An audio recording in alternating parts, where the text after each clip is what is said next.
கவர்மெண்ட்ல போடுற பெயின்ஃபுல் வேக்சின்க்கும், பிரைவேட்ல போடுற பெயின்லெஸ் வேக்சின்க்கும் என்ன டிஃபரன்ஸ்? எது பெஸ்ட்?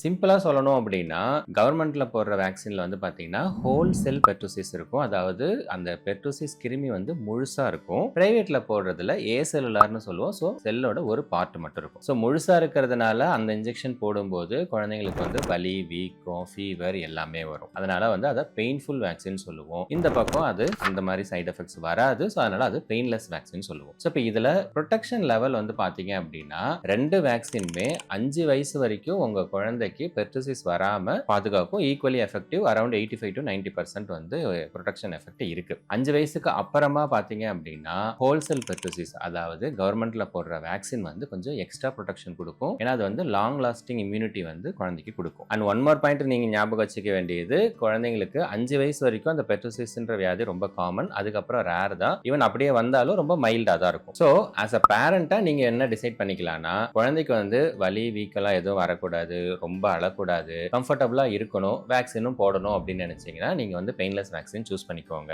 இல்ல குழந்தைக்கு வந்து பெஸ்டா வேணும், குழந்தைக்கு வந்து எனக்கு ரொம்ப நாளைக்கு இம்யூனிட்டி ப்ரொடெக்ஷன் வேணும், வலி வீக்கம் ஃபீவர்லாம் வந்தா நான் பார்த்துப்பேன் அப்படின்னா நீங்க வந்து ஹோல்செல் பெர்டூசிஸ், அதாவது கவர்மெண்ட்ல போடுற பெயின்ஃபுல் வேக்சின் சூஸ் பண்ணிக்கோங்க.